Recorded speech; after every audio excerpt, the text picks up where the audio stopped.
네. 이제 마무리 시간 한 시간 더 합니다. 여기부터 읽습니다. 천년 동안에서 원전에는 없는 동안이라는 단어가 있다고 가정한다고 해도 어떻게 천년 동안 왕노릇 한다는 말을 가지고 천년 왕국이 있다고 가설을 세울 수 있는지 의아스럽다. 할 말 많지요? 네. 왕이 있으면 나라가 있는 것이지 나라가 없는 왕이 어디가 있어? 말이 안 되는 소리지 시작부터 지금. 그것은 누차 지적하는 바이지만 하나님의 창조 목적에도 어긋나고 누가 지금 어긋나는 건데 창조 세계를 하나님이 다스려야 창조 목적에 맞는 거지. 하나님이 창조해놓고 다스리지도 못하면 그게 창조 목적에 맞는 거예요? 왕국이 없다면 말이야. 진짜 너무 읽어보면 구절구절이 아주 황당한 소리만 해놓고 있는데 왕노릇이라는 말의 의미에도 어법상 안 맞는다. 그런데 어법상 너무 맞지요? 어떤 무리들 위에 하나님이 세워놔야 되죠? 어법상 왜 안 맞아? 안 맞기는 너무 맞는 말인데 성경이라는 게. 지금 나영재님은 왕노릇이 마치 세상왕처럼 권세를 가지고 이방인들 위해서 다스리고 군림하는 뜻으로 설명한다. 그래서 생전에 헐벗고 못 살던 원통함을 그 천년 왕국에서 회포를 풀 기회를 갖는 것이라고 해명한다고 한다. 너무 재밌네. 자, 이제 우리 이제 형제, 자, 우리 시체들 읽어봅니다. 그 천년 기간에도 몇몇 점수로 판단받은 땅의 사방 백성들이 복과 마곡이 온 지면에 널리 퍼진다고 하셨으니 어렵던 양으로 판단받은 양들도 당연히 생육하고 번성하며 주의 종들에게 모양을 받게 마련이고 이들이 신앙이 회복된 이스라엘 12지파에게 속한 14만 4천이면 그 천년이 찬 후에는 영세의 아내에 합류하며 나머지는 백성들이 되거나 영멸의 최초의 순환을 받는 것이다. 자, 아주 중요한 말을 지금 해놨어요. 나는 이스라엘 12지파가 신앙이 회복이 되지요. 네. 12지파에게 맡겨진 14만 4천에 들어가면은 양무리로 판단받은 사람들이랄지라도 들어가면은 영세의 아내에 합류할 수 있죠. 네. 그러나 양무리로 판단을 받았을지라도 14만 4천에 들어가지 못하면 영세에 잘해야 백성이 되고 그렇지 않으면 전부 멸망받겠죠. 곡과 마곡의 전쟁에서 바다의 모래와 같이 많은 자들이 다 실족당하는 걸로 돼 있으니까 땅의 사방 백성들이 주님의 사랑하시는 성을 에워싸고 주님의 사랑하시는 성을 공격을 할 때 많은 사람들이 그들에게 미혹당한다는 거잖아요. 주님이 성에 있다 하는 자들이. 그러면은 성에 있다 하는 자들이라도 미혹당하면은 성 밖으로 다 쫓겨나겠죠.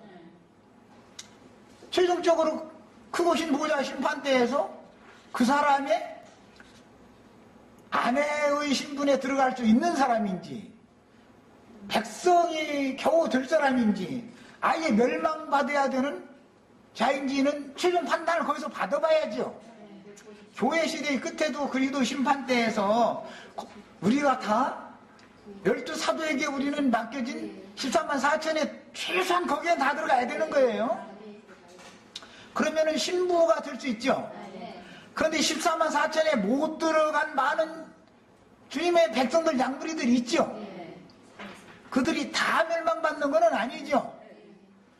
그냥 바깥 어둠에 쫓겨났다가 영세의 백성으로 들어갈 자들도 있고 아예 가라지 무리에게 연합된 자들은 영영한 풀목걸이를 쳐서 영영한 불못에 던져져 버리죠. 이렇게 당연히 세 부리로 딱딱딱딱 갈라지게 돼 있는 거다. 심판대에서는 이 말이요. 교회 시대에도 마찬가지고 천연왕국 시대에도 마찬가지인데 교회 시대에는 양과 염소라고 하지 않고 양무리가 있는데 양무리가 사탄이 왕위를 보좌를 정해는 버가모 교회 이후에는 교회가 타락해서 세속화되어지죠. 완전히 이방 사람들은 아니잖아. 교회에 있는데도 세속교육의 사람들이지, 순수한 신앙을 지킨 무리가 있고 세속화되어진 사람들이 있고 완전히 세상 사람들이 있고 이제 당연히 있죠. 천년왕국에서 처음에 재판을 크고 오신 보좌의 심판대가 아닌 그리스도의 심판대를 거쳐서 거룩한 성에 들어간 성도들과 함께 주님이 오는 세상에 다시 오면은 보좌들이 앉은 철장 권세를 맡긴, 심판하는 권세를 맡긴 자들과 함께 앉아서 만국 백성들을 불러 모아놓고 오른편 왼편으로만 딱딱 분리하지요. 처음 시작엔 오른편 아니면 왼편, 양 아니면 염소로 시작이 됐어요. 그런데 사람들이 1000년을 지나면서 변질될 수 있다 이 말이죠. 양들도. 그러니까 심판대를 또 해보는 거 아니야. 그래서 마귀를 풀어놔가지고 전쟁을 일으켜가지고서 시험을 해보면은 바다의 모래와 같은 자들은 다 넘어져 버린다, 미혹당한다 이 말이잖아 지금. 1000년이라고 하는 기간도, 즉 이스라엘 12지파에게 14만 4천을 맡기는 기간이 또 있으니까, 그래서 그 1000년이 차는 동안 1000년이 차기까지 계시록 20장에 의하면 땅의 사방 백성들이 번성하는 얘기가 나왔던 거잖아요. 그럼 땅의 백성만 번성했겠어요? 주님의 백성들인 양무리들도 당연히 번성을 한 것이지요. 그런데 주님의 양들이 진짜로 아내의 신분에 들어갈 수 있는지 없는지를 크고 오신 보좌의 심판대에서 재판을 해봐야 안다 이 말이잖아요. 재판을 하려면 뭘로 하는 거예요? 미리 곡과 마곡의 전쟁을 해서 미혹을 해보면, 미혹 당하면은 아내 자격이 없는 거다 이 말이잖아. 이렇게 성경의 이야기는 일관되게 이런 것이 어떤 정확한 어떤 흐름이 있는 것이다. 이런 거에 대해서는 아주 무지한 거예요. 지금 보면 말한 소리 들어보면 전혀 모르고 있는 거예요. 지금 하나님의 행정, 다스림이라고 하는 것이 뭔 뜻인지를 모르는 거예요. 자, 이제 더 읽어나갑니다. 명백하게 읽어나갑니다. 문장 자체를 무시하고 왕국이 없는 왕을 주장하는데 왕국이 없는 왕이 왕을 한다는 주장을 받아들일 수 있게 되는가? 왕국이 없이 어떤 나라를 다스리는 왕이 있단 말인가? 나라를 마귀에게 빼앗긴 불쌍한 왕노릇을 그 1000년이 차기까지와 세세토록 하고 싶은가? 자, 이 문제 때문에 지난번에 마침 그 공경이 자매가 와서 각 개인들이 나라다 이제 일어나가지고 내가 그거에 대해서 각 개인은 어떤 나라에 속한 한 백성이지 어떻게 개인이 다 나라냐. 그랬더니 너희는 왕 같은 제사장이라 할지 않냐고 딱 그 구절을 갖다 대놨길래, 거기 말하는 너희라는 것은, 베드로 사도가 그 말한 것은 이방 땅에 흩어진 나그네들에게 편지한 내용이기 때문에 이방 땅에 흩어진 이스라엘 12지파에 속한 족속들이지만 그들 중에 예수를 믿은 사람들 전체를 일러서 너희는 왕같은 제사장이다 이렇게 말한 것이지 한 사람을 말한 게 아니지 않냐. 지금 아직도 그 말이 지금 이해가 안 됐다는 거예요. 아직도 지금 성경이 말하는 나라라는 것과 나라의 그 나라의 백성들 중 하나라는 이 개념이 정리가 아직도 안 되고 있는 거예요 지금. 자, 그래가면서 이제 이 대목이 이해가 가시는가? 우리를 왕같은 제사장으로 삼으신 것은, 여기 분명히 너희는이고 우리를, 본인도 우리를이라고 해놨네 또. 나를 포기하여 낮추어서 형제를 섬기라고 한 것이다. 참 말은 너무 그럴싸하게 잘해야죠. 나의 이익을 버리고 섬김과 양보와 나눔을 생명 삼는 나라가 하나님 나라이지, 나의 권리를 내세우며 타의 허물을 질타해서 철장 권세를 휘두르는 것이 하나님 나라가 아닌 것이다. 말을 너무나 속기 쉽게 해놨죠? 그렇게 아주 그냥 하나님이 악한 염소무리, 불순종하는 무리를 철장으로 후려쳐가지고 강제로 복종시켜야 돼요. 그냥 옹냐옹냐 놔두고 그놈들만 판치고 주님의 백성들에서 눈에서 눈물 흘리게 하는 꼴을 계속 봐야 돼요. 이 도대체 하나님의 공의의 재판이나 하나님의 공의의 다스림이 뭔지를 전혀 이해하지 못하고 인간적으로 사람 듣기 좋은 소리만 지금 해놓고 있는 거죠. 이런 소리 들으면 딱 얼씨구나고 넘어가기 아주 쉽상이야. 아주. 그것은 뭘 말하면 하나님 편에서 의의 거하는 바 새하늘과 새 땅을 실현하는 문제에 대한 관심이 없다 이 말이죠. 인간들의 귀 긁어주는 소리를 한 거죠 지금. 자, 이제 더 읽어나갑니다. 자매님들이 읽습니다. 이 세상에서는 와같던 제사장들이지만 오는 세상에서 제사장들이요 왕들에게는 이치도 모르는 이런 전장에 동조하는 사람들이 과연 진리의 사랑을 받은 성도들인가.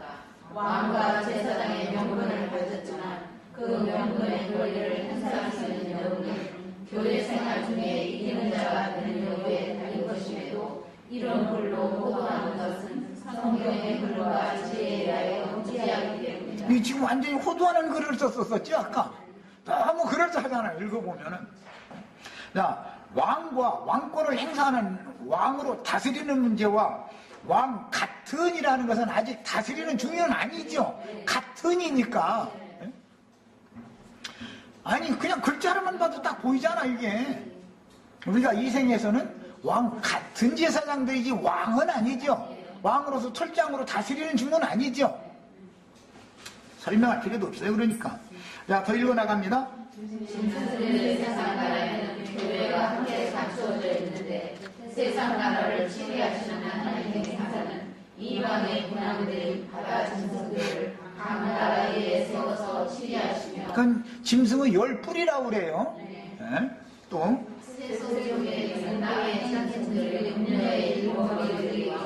자, 교계에서 교회가 세속화되어지면은 음녀의 7머리들을 통해서 타락한 세속교회를 다스리죠. 그것도 사실은 누구의 손안에서 이루어진 거예요? 하나님이 허락하심이 없으면 마귀가 멋대로 이렇게 할 수 있는 게 아니죠. 자, 더 읽어나갑니다.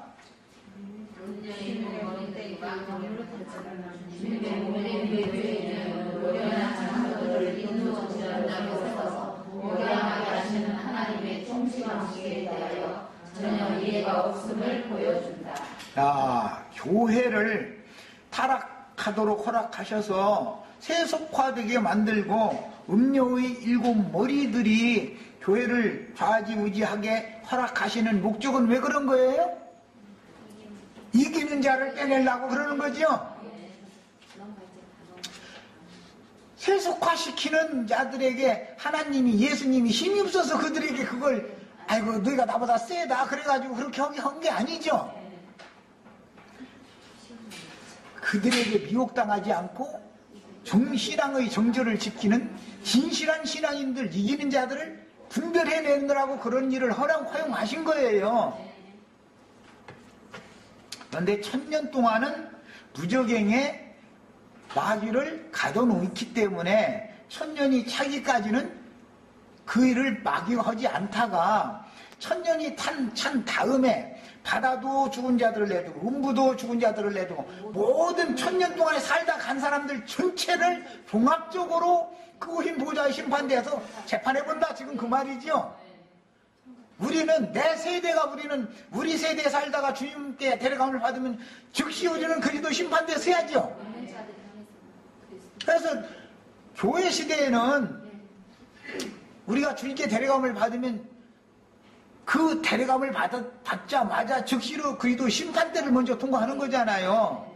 그러나 천년왕국 백성들은 매 세대를 심판하는 게 아니고 1000년이 찬 다음에 종합적으로 한다면 종합적으로 왜 그러겠어요? 그러면 마귀가 1000년 동안은 비옥의 영으로 역사하지 않았으니까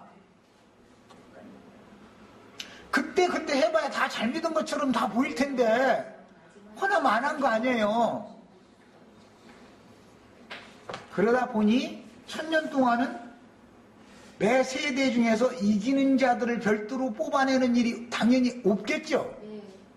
교회 시대에는 이기는 자들을 매 세대에 뽑아내지만 천년왕국에서는 뽑아낼 수가 없는 거잖아요.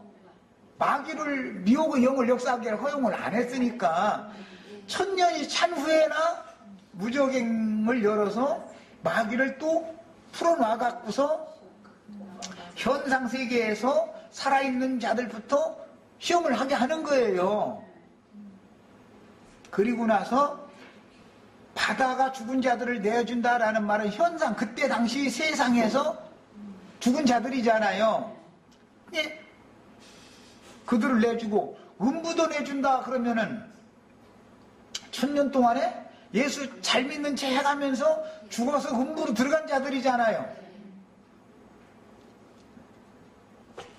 그들이 현상 세계에서는 예수를 더 잘 믿는 것처럼 했을 수도 있어요.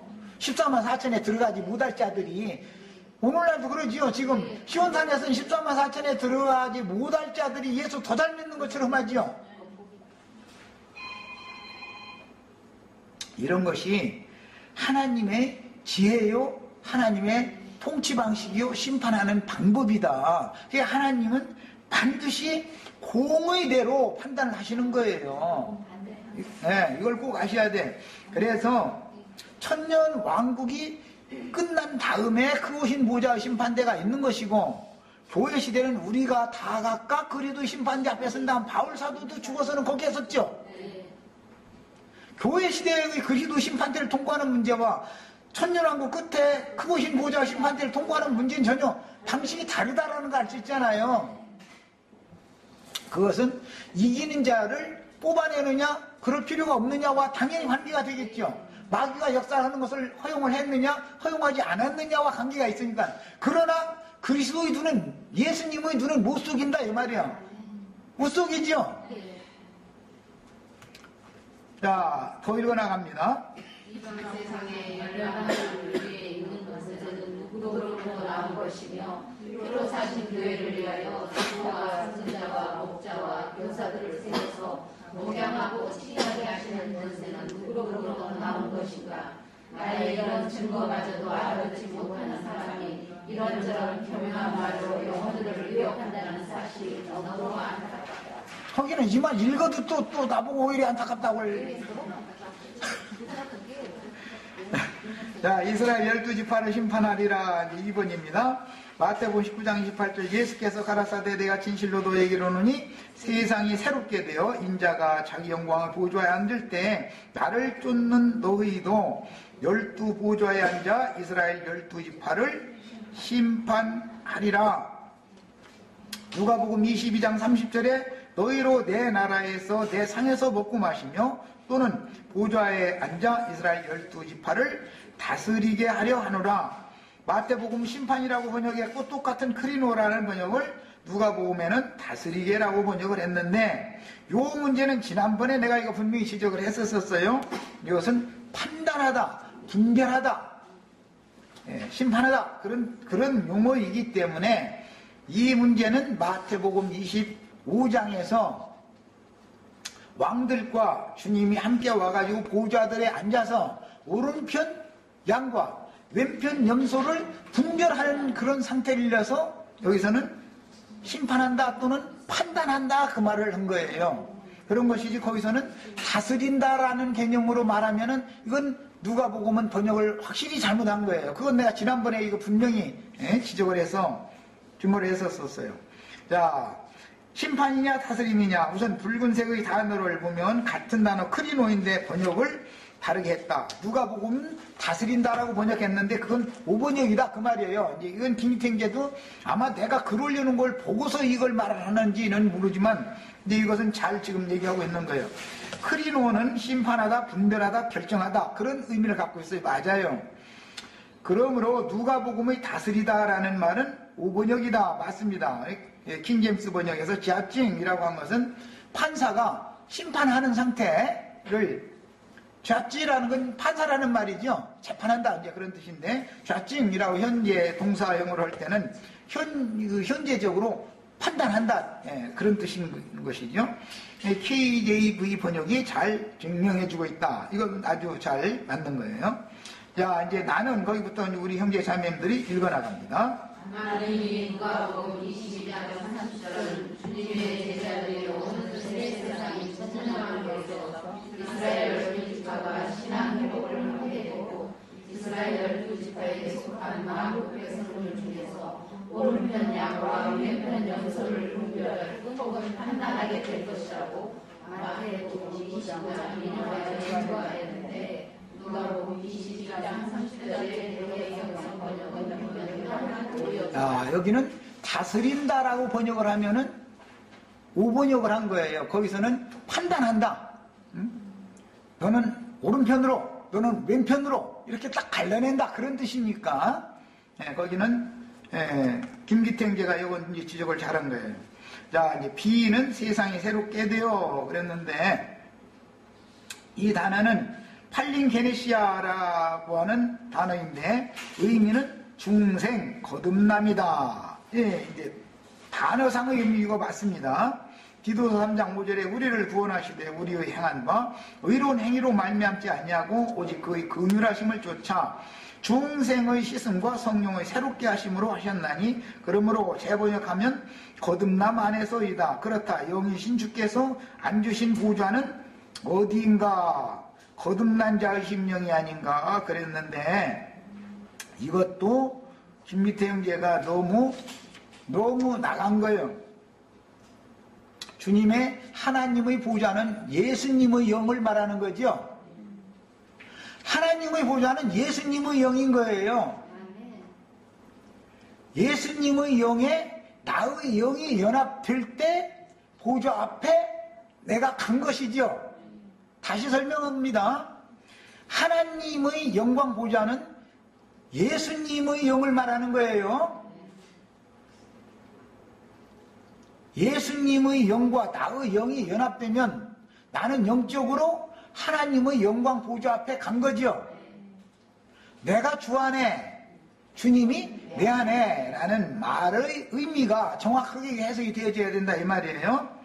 자, 거기가 참하늘이다. 그래서 참하늘 얘기가 나오면 기본적으로는 예수님의 영을 말하는 것이고 예수님의 영에 나의 영이 연합되어지면 나도 하늘에 거하는 자가 된 것이죠. 개념은 이렇게 정리해야 맞는 거예요. 자, 그런 자들은 이제 소종의 훈련을 거쳐서 여기 참 지난번하고는 또 이제 다른 얘기를 하고 있어요. 여섯째 날 거듭나가지고 일곱째 날 사도 노릇도 이제 왕으로 한다 이러더니 이제 여기 또 소종의 훈련을 거쳐서 여섯째 날 동안이라고 그랬기 때문에 이제 보면 여섯째 날 거듭난다가 이제 살짝 바꿔지고 있는 것이죠.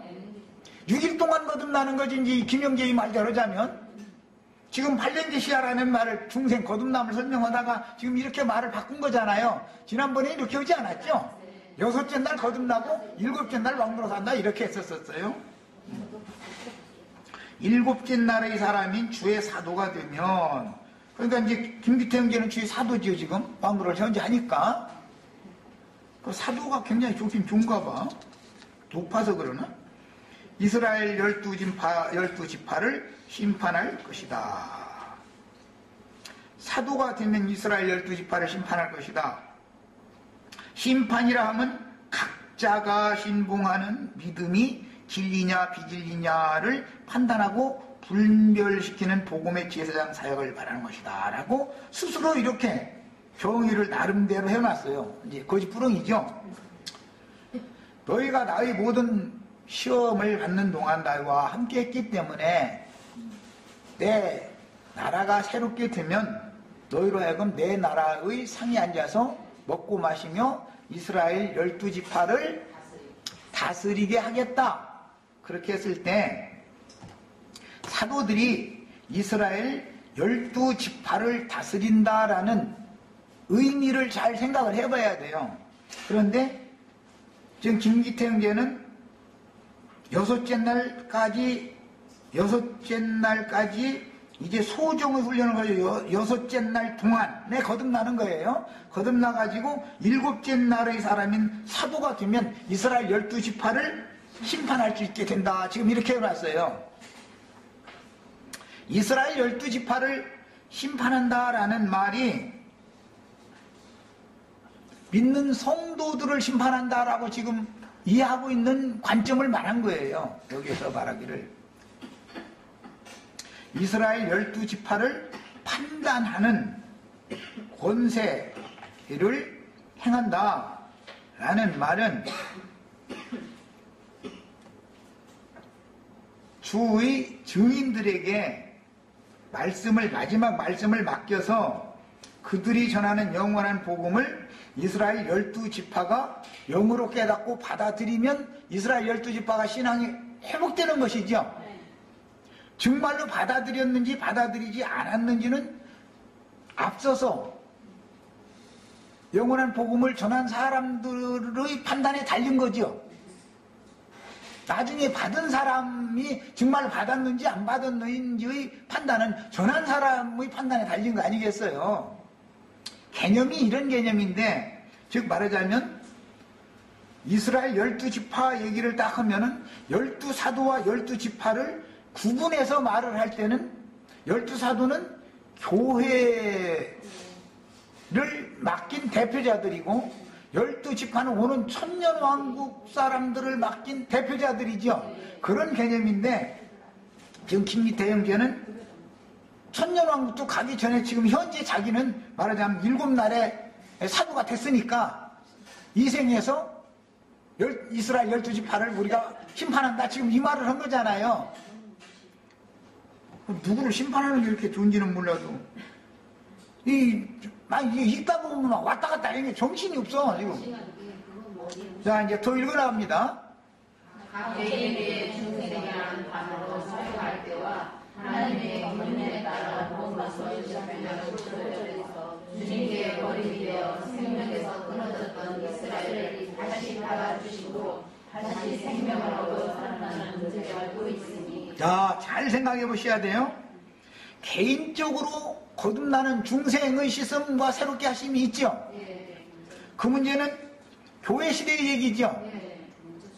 그러나 이방의 충만함이 채워져야만 바울 사도의 고륙 지친인 자기 동족 이스라엘이 끊침을 당했다가 그들을 다시 받아주심으로 인해서 죽었다가 다시 산 것이 아니면 무엇이리요 하는 그 부활이 또 있죠. 거기에서도 용어를 팔렌게네시아라는 용어를 사용을 하지만 개인이 거듭나는 것에만 맞춰놔두고 하나님께서 죽은 자 가운데서 단체적으로 살리는 얘기는 관심도 없고 모르는 거예요. 지금 이 자체를 믿지 않는 거죠. 말하자면 이러다 보니까 계속해서 모든 하나님의 행정을 무시해버리고 나에게만 자꾸 모든 게 맞추는 거죠. 내가 거듭나고 내가 구원 받았을지라도 하나님의 뜻이 완성되는 건 아니죠. 맞아요? 하나님의 뜻이 이루어져야지 내 뜻이 이루어지는 것이 하나님 우주를 창조한 목적은 아닐 거 아니야. 나를 위해서 우주를 창조하는 건 아니잖아. 하나님 자신을 위해 창조하는 것이지. 네, 더 읽어나갑니다.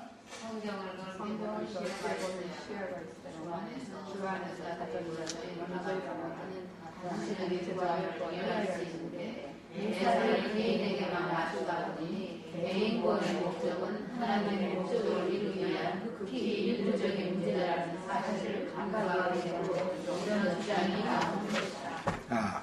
주 안에서 자든 자들이 살아서 그날을 맞는 자들보다 당연히 먼저 일어나는 거죠. 마지막 나팔에 그들이 일어날 때 그들이 일어난 것이 이 생에서 나팔 부는 자들에게 그 영이 임하면은 조는 자들 자는 자들 다 신랑 맞으러 나오라고 외치게 되겠죠. 당연히 그가 영원한 복음 나팔이다 그런단 말이야. 마지막 나팔이다 말이야. 신랑이 지금 장가들을 막 오고 있는 중이다라고 그냥 막 그때가 딱 닥친 상태를 전하는 내용이니까 마지막 나팔이라 그래요. 그 마지막 나팔 소리에 교회는 마지막 추수가 되어지고 그 마지막 나팔 소리를 이스라엘 혈통적인 이스라엘 사람들이 받아들이게 되는 놀라운 일이 벌어진다 이거예요. 유대인들에게만 말씀이 주어졌었으나 이방인들이 받아들이는 너무 놀라운 일이 있었었죠. 2000년 동안. 이것이 반대로 이제 유대인들 이스라엘 12지파에 속한 사람들이 사실은 14지파지만 이제 12지파로 하니까 12지파의 사람들이 받아들여서 그들이 죽은 자 가운데서 살아나는 일이 반드시 있다 이 말이에요. 반드시 우리 이방이 죽은 자 가운데 살아났었었죠.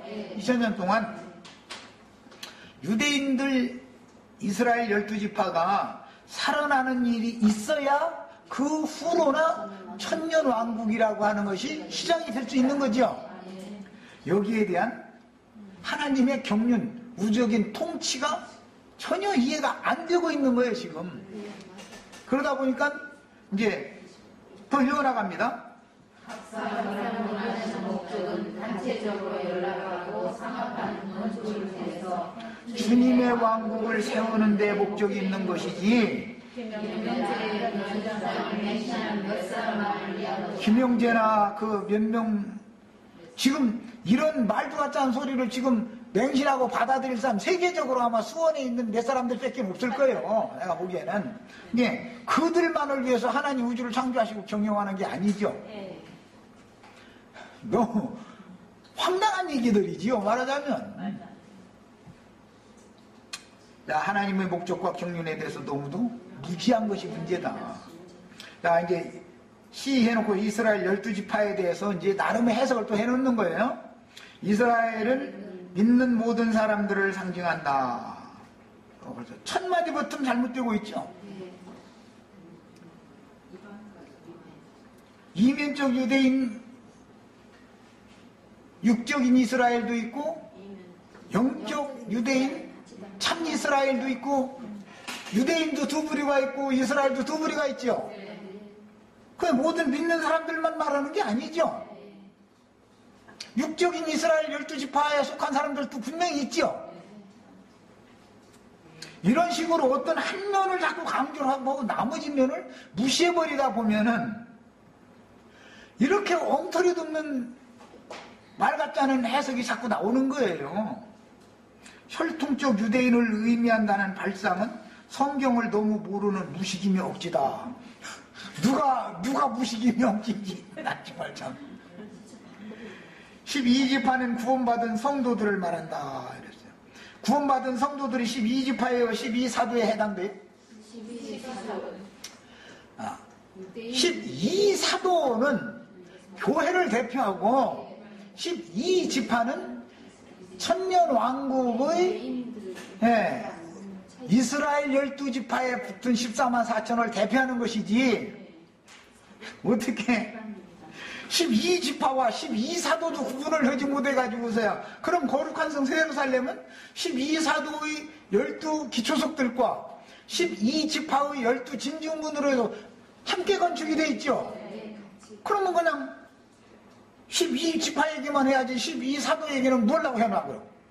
거룩한 성 예루살렘을 말할 때 이런 식으로 성경을 폭넓게를 보지 못하고 자기 눈에 보이는 어떤 한 가지 것에 딱 잡혀가지고 그것을 그럴싸한 말로 주장을 하다 보면, 그 말만 듣는 사람이 들어올 때는 너무 맞은 거야 또 이제 그게. 자, 야곱이 네 아내를 통해 얻은 자들이 12지파 아닌가? 그러므로 성령에 의해 온 세상에서 거듭난 성도요 하나님의 자녀들이다. 그 한면에서는 맞죠? 하나님은 이방인의 하나님만 된다 이 말인데, 지금 하나님은 유대인의 하나님도 되고 이방인의 하나님도 되는 거죠. 그래서 성경을 어떤 단편적으로 어떤 면만 보고 신령한 채가 오면은 속기 쉽다, 이게 속기 쉬워. 지금 김기태 형제가 완전히 미혹의형으로 역사하고 있는 거예요, 지금. 너무 말재주가, 그게 그야말로 시체들이 지금 말한 것처럼 말재주가 너무 현란하기 때문에 너무 그럴싸한 거예요. 딱 집어서 이게 뭐가 문제다고 탁탁탁 이게 성경을 전권을 아는 사람이 지적을 해주기 전에는 알기 어렵게 돼 있어요. 자, 읽어나갑니다. 하나님은 표면적, 인면적 유대인들과 이스라엘을 대표하고 있으며 영적인 유대인들과 참 이스라엘에 있으므로 반드시 두 무리가 있어요. 유대인의 하나님도 되고 이방인의 하나님도 되는 거예요. 언제나 이렇게 돼 있어요. 자, 이제 더 읽어나갑니다. 최종 계신 거룩한 성 새 예루살렘은 열두 사도의 이름이 기록된 12지파들과 12지파의 기록된 12지파들로 연락되어. 자, 거룩한 성 새 예루살렘은 12사도들의 이름이 기록된 12기초석들이 기초가 되어져 가지고 12지파가 문들이 되어져서 12지파를 통해서 최종적으로 들어간 사람들이 포함이 될 때 완성이 되는 거죠. 12사도를 통해서 얻어진 사람들은 시온산에서는 14만 4천은 신부는 기지만 신부지요? 12지파를 통해서 나중에 들어온 사람들은 안에 포함이 되지만 12지파를 통해서 나중에 1000년 동안에 들어온 14만 4천은 신부는 아니죠. 지금 내가 하는 말 잘 아셔야 돼. 자, 교회 시대는 처녀라고 그래요. 처녀 왕국에서는 오른편 양이라고 그러지 처녀라고도 안 해요. 오른편 양물이라고 그렇게 돼 있잖아요. 처녀 왕국 동안은.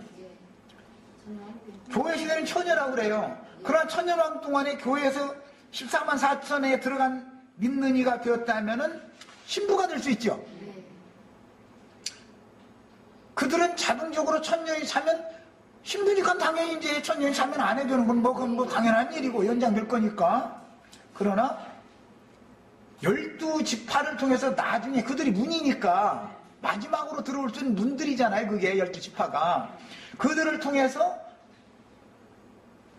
거룩한 성에 들어온 분들은 들어온 천년 왕국의 14만 4천은 아내는 될 수 있지만 신부가 아니지요. 경륜이 다르니까.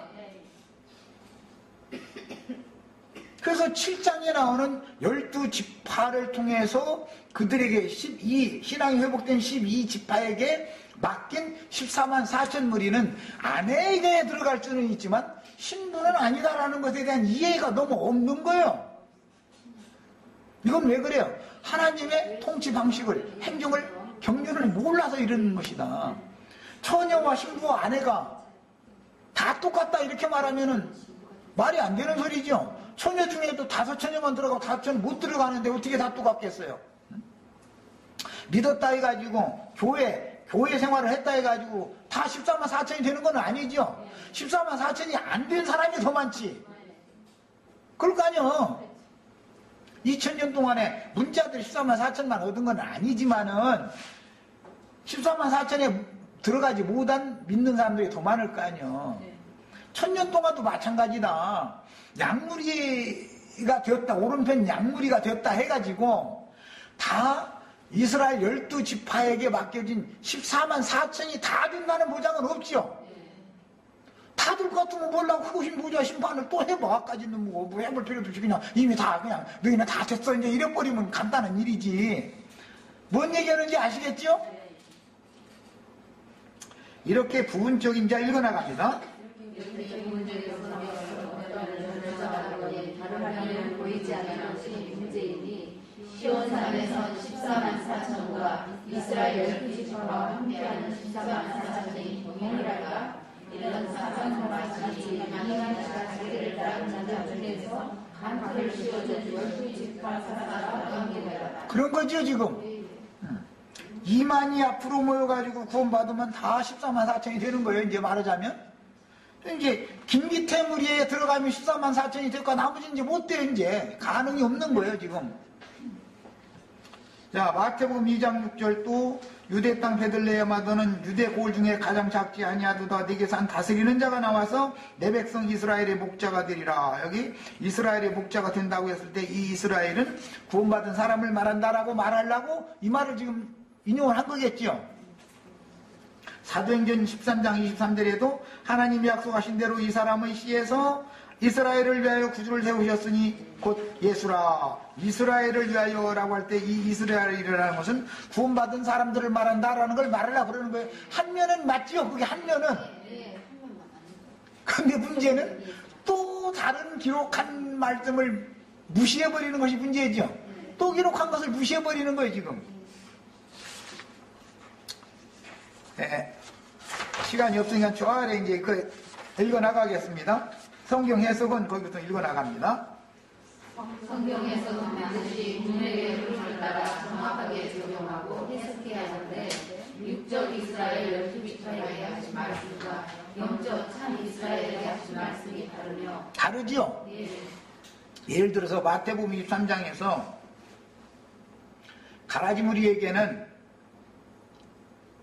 지옥 판결을 선고하신 다음에 나오실 때 주의 이름으로 오시는 이여 할 때까지 너희가 나를 다시 보지 못하리라 하셨을 때 그 너희는 누구 보고 한 말씀이죠?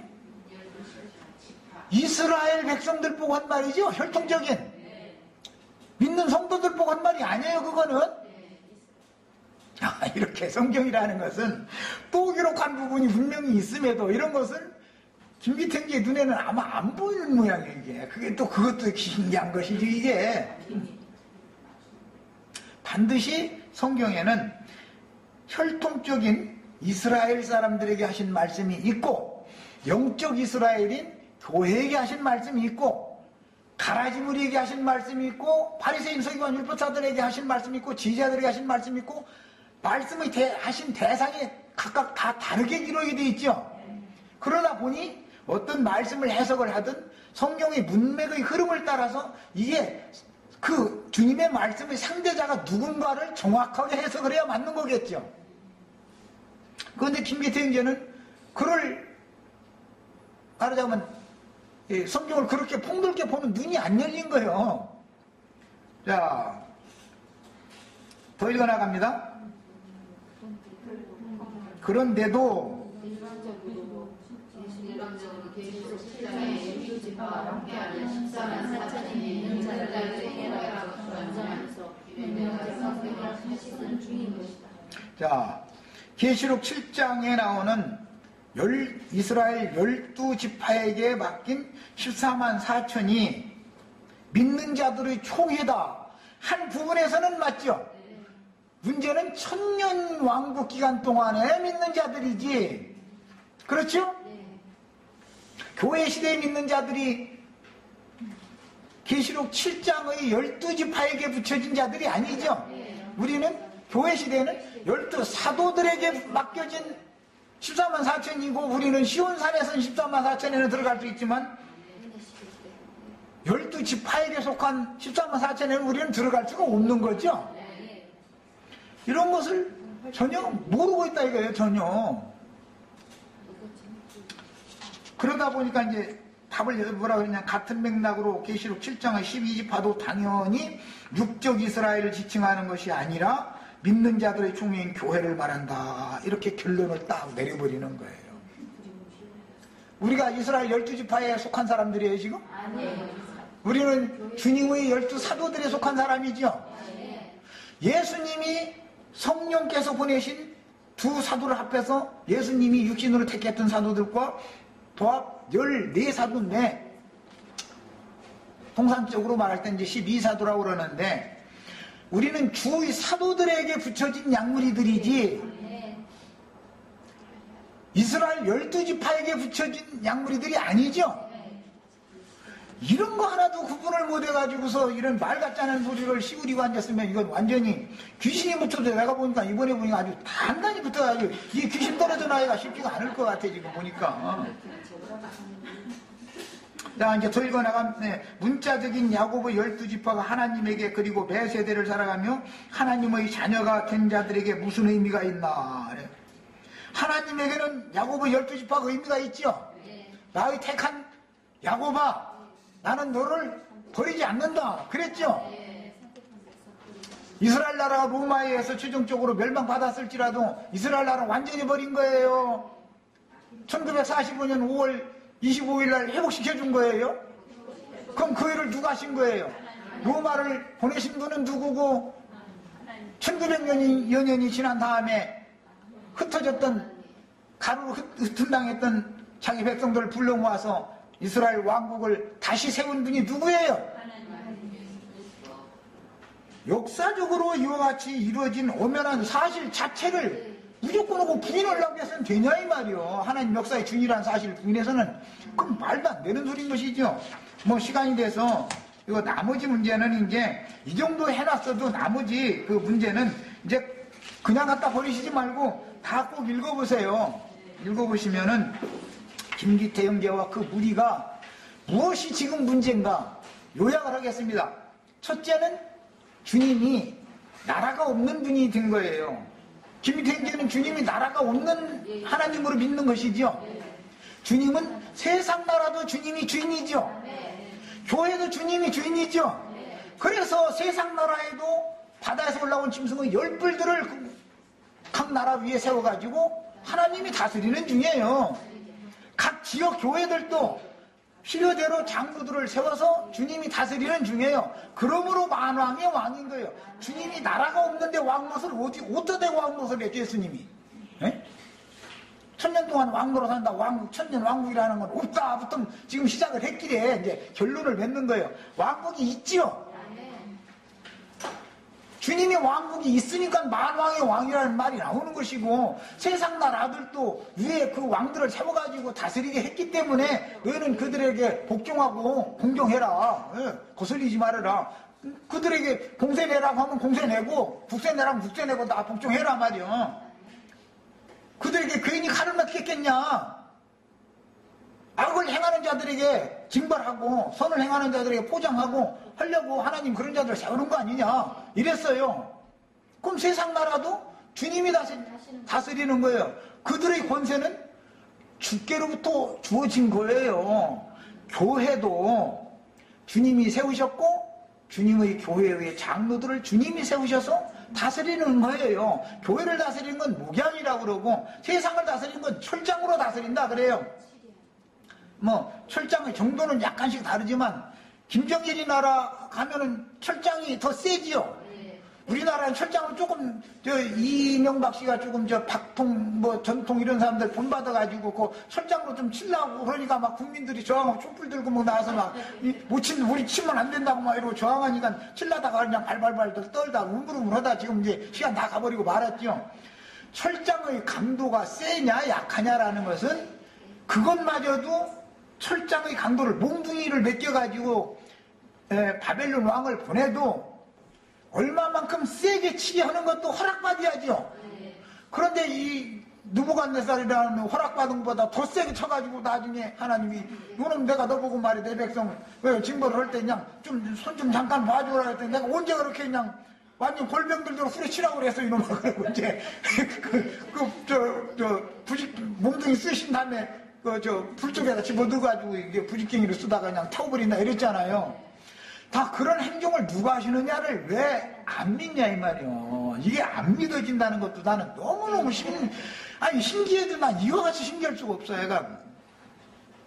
우리들은